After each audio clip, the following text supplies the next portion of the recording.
And that's exactly what we're going to do right now. So we are going to start off with just a broad definition of chemistry. And when people think of chemistry, they just think of just working and mixing with chemicals together. And chemistry is so much more than that. It is a very broad subject area. In fact, it is the field of study that is concerned with the characteristics, composition, and transformations of matter. So we're really focusing in on just about everything in the universe. Matter is anything that has mass and takes up space. That includes everything that is living, every object that is non-living. That includes air. In fact, there's really only one place that you do not find matter, and that tends to be in space. So we're really dealing with really just about everything in the universe.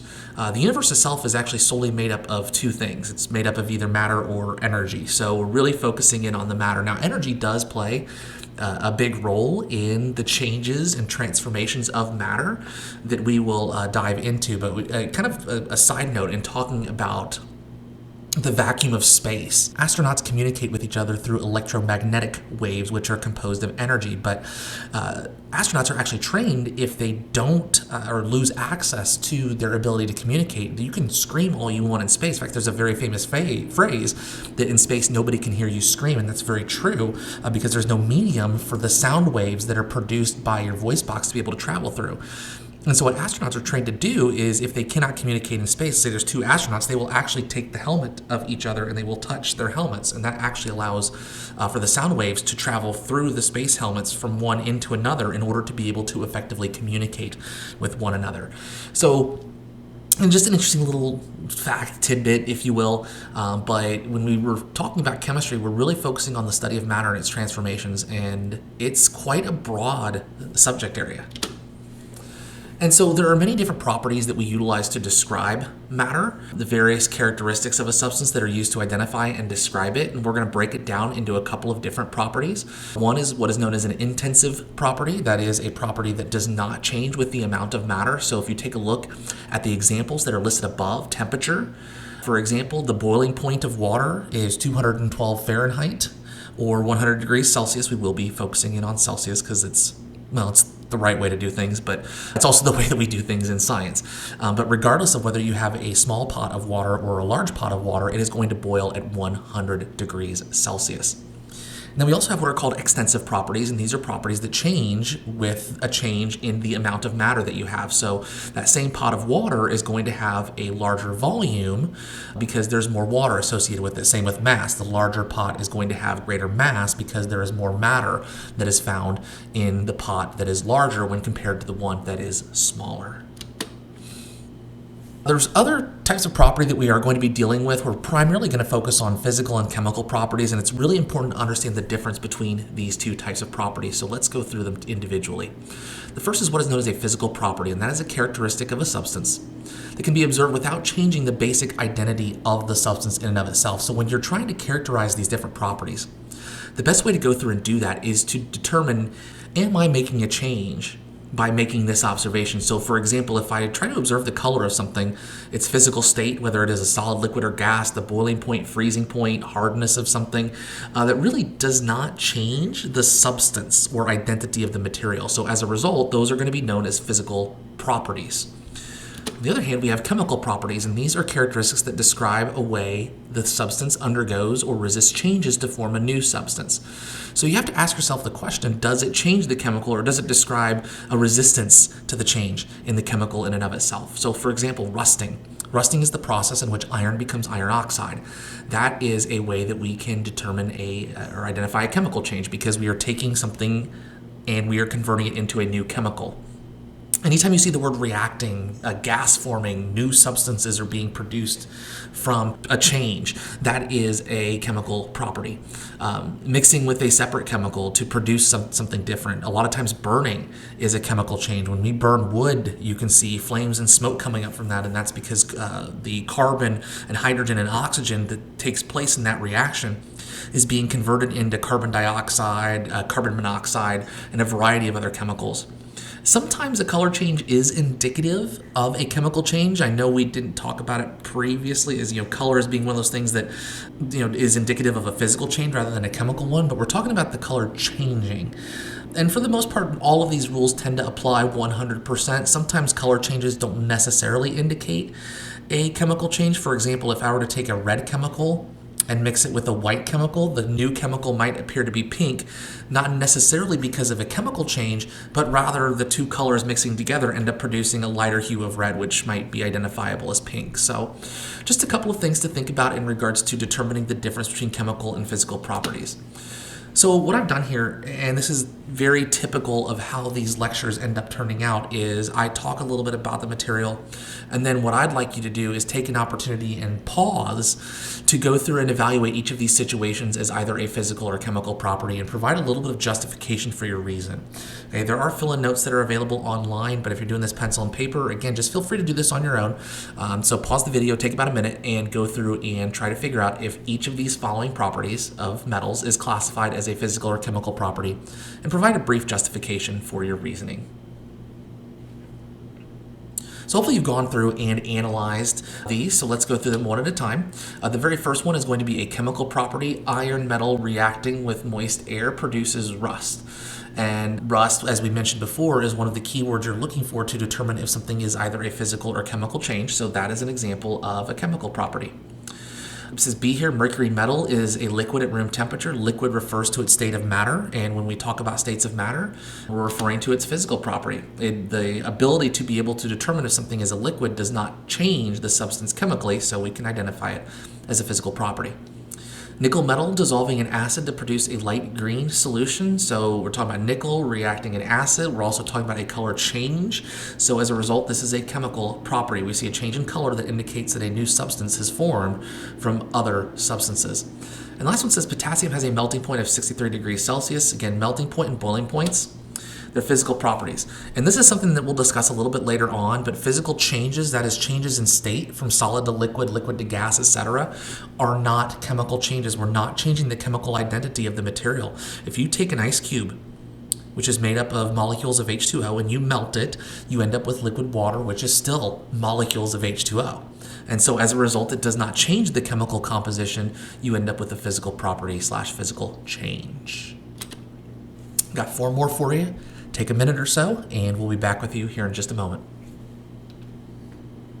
All right, so let's look at A here. It says titanium metal can be drawn into wires. We're just simply changing the state of it. We're just changing its shape. So as a result, it is a physical property. Silver metal shows no signs of reaction with hydrochloric acid. So again, even the ability to resist changes in chemical substances or chemical transformations rather is a chemical property. Reacting / not reacting with something, we're still mixing two chemicals together, but the ability for it to not react is still a chemical property. Copper metal possesses a reddish brown color. Again, when we talk about colors, we focus in on the fact that they are physical properties. The copper does not change by simply observing it and determining whether what color it is.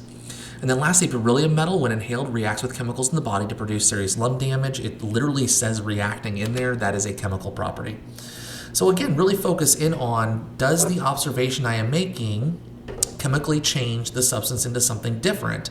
If it does, or talks about the resistance of that, then you're talking about a chemical property. Otherwise, it is one that is a physical property, resulting in no change of the substance. Changes are very common in matter, and when we talk about physical and chemical changes, they're very similar in how we talk about physical and chemical properties. We need to ask ourselves, did this change result in a new chemical being formed? For example, sharpening a pencil. When you sharpen a pencil, it's still a pencil. Paper being burned. When you burn paper, you can't get that paper back out of it. It has transformed itself chemically into something different. Digested food. Once you've digested a sandwich, you really can't get the sandwich back. Very gross images, but regardless, we divide changes just like we do properties into physical and chemical changes. A physical change is a process in which a substance changes its physical appearance but not its chemical composition. So as a result, a new substance is never formed. And I'll go back to the example I gave previously of a melting ice cube. Here what you have is H2O, which is water, L stands for liquid, being transformed into H2O, which is a gas. That is the process of evaporation or boiling, depending upon what temperature it's occurring at. But there's no change in chemical composition. We still have molecules of H2O, so this is a physical change.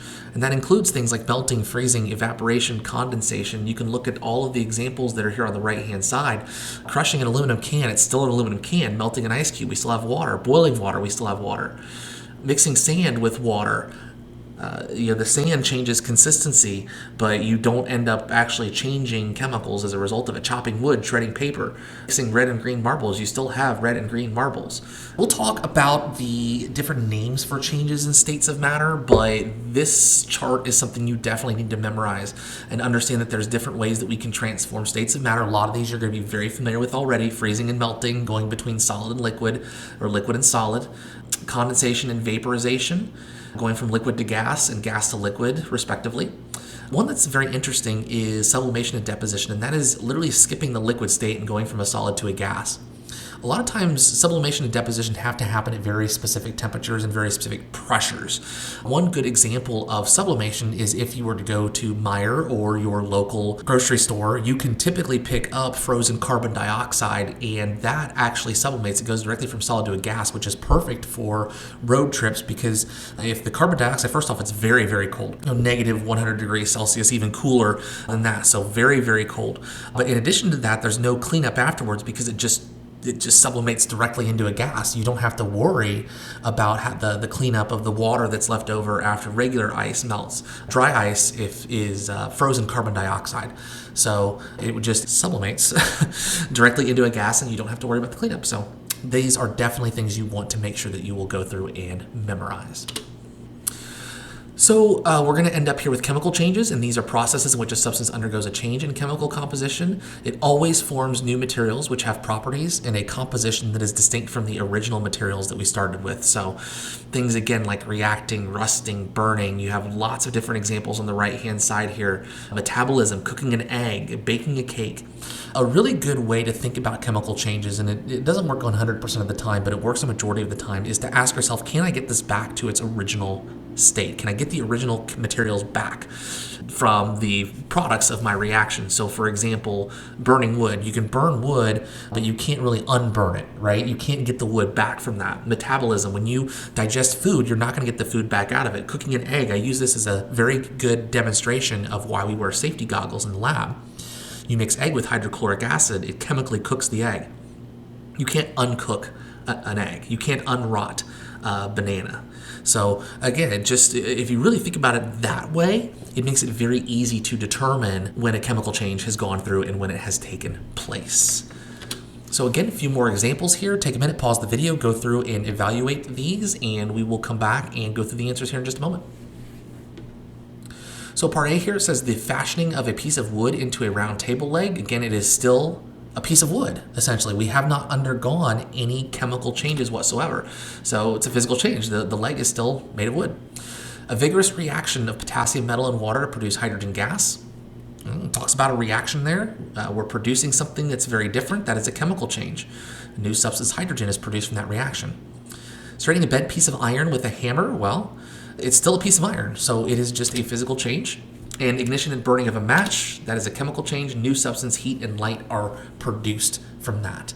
So again, a variety of different ways to figure out if a physical change or chemical change has taken place. I've even got a few more here. Let's take a minute, go through and evaluate these, and we'll come back and talk about them. So the destruction of newspaper through burning, again, burning is one of those things where it is going to be a chemical change.